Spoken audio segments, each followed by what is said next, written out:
When we look at a map, the shapes we're seeing can seem so permanent. But like we've talked about many times here on Crash Course Geography, a map is just a snapshot of the Earth at a particular time. Borders shift and change and get molded into some truly weird shapes. In fact, as much as I love watching a wispy cirrus or a chunky cumulus float by, borders and the shapes of countries can test our imaginations just as much as clouds. Most borders aren't straight lines, and a lot of them seem to strike across the land or water out of nowhere. So as geographers, we might wonder how we ended up with such wonky shapes. Because the story of how Tajikistan looks like a howling dog, or Bulgaria looks like a playful kitten, is also the story of Earth, its people, and the conflicts that have shaped, or are still shaping, the world's borders. Like in the Caucasus Mountains between Iran and Armenia is an independent region known as Nakhchivan. This region is beautiful, with sweeping mountain views, lovely plains, and a good amount of sustainable agriculture. And if you squint, it kind of looks like a submarine. Nakhchivan is technically a part of Azerbaijan, but the reason this strip of land, home to about 450,000 people, eventually became mostly self-sufficient has a lot to do with geopolitics and how border conflicts work. I'm Alize Carrere, and this is Crash Course Geography.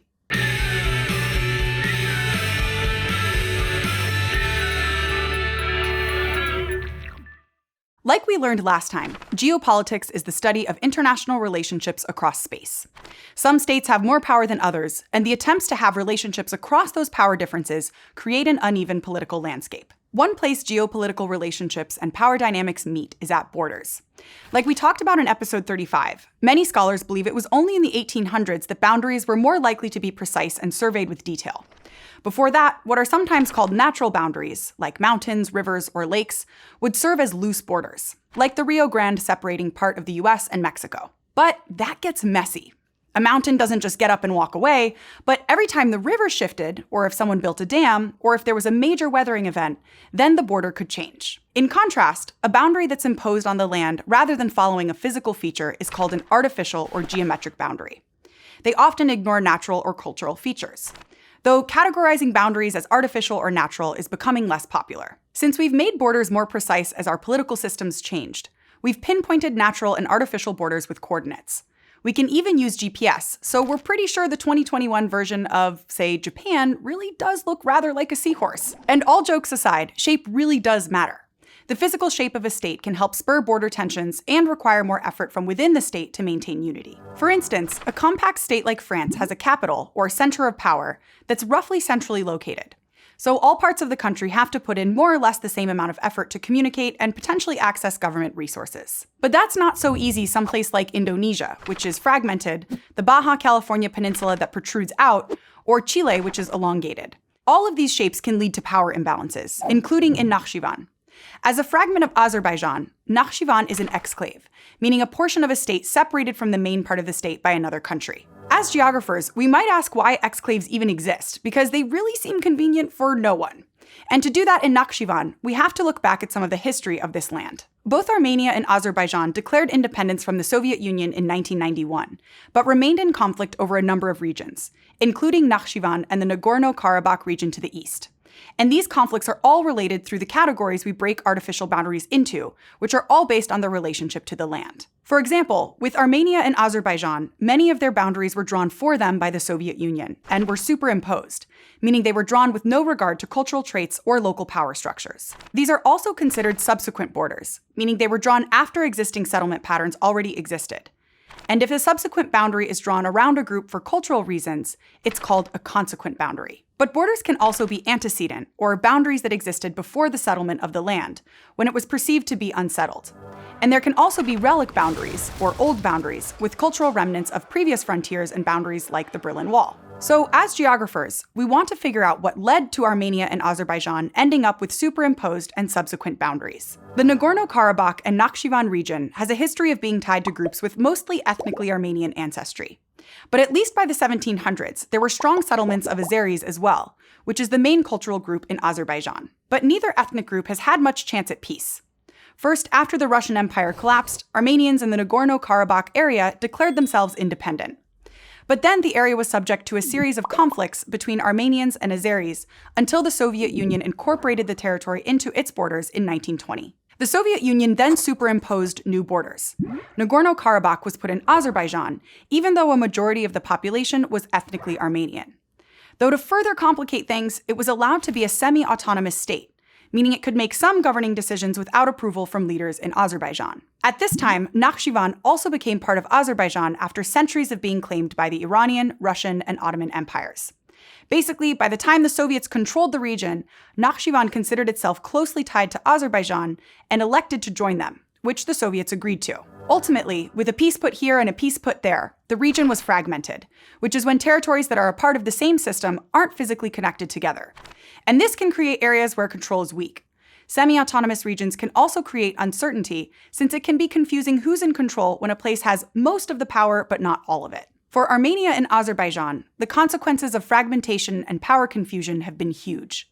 Even before the Soviet Union completely broke apart, these two countries began fighting again over the control of Nagorno-Karabakh, and many, many lives have been lost on both sides. For Nakhchivan, another consequence of border and power confusion has been self-sufficiency and even sustainability.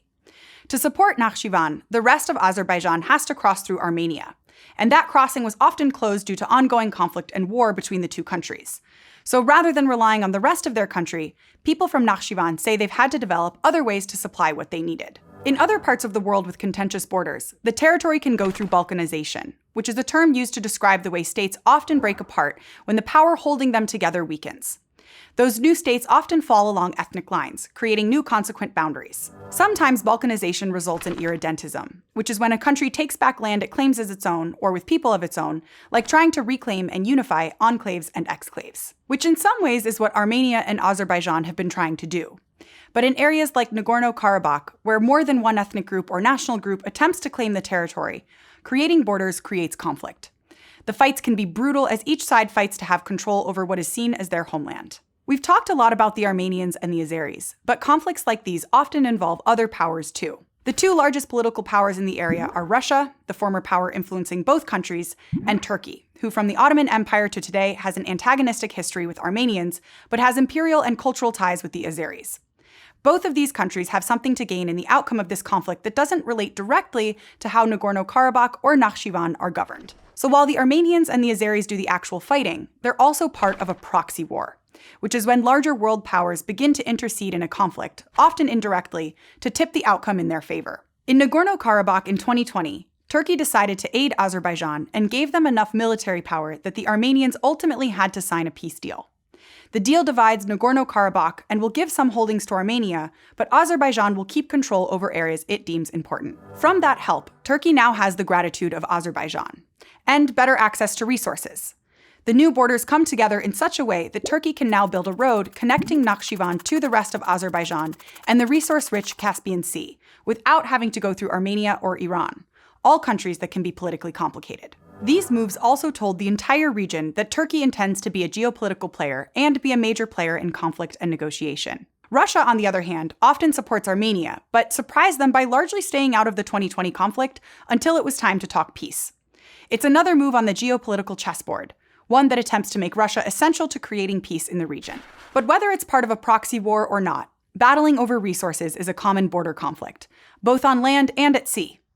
Natural borders, especially ones that involve water, are so complicated because they move, but they're also incredibly valuable for trade and resources. So countries that border large lakes, seas, or oceans are subject to international rules on maritime or sea boundaries.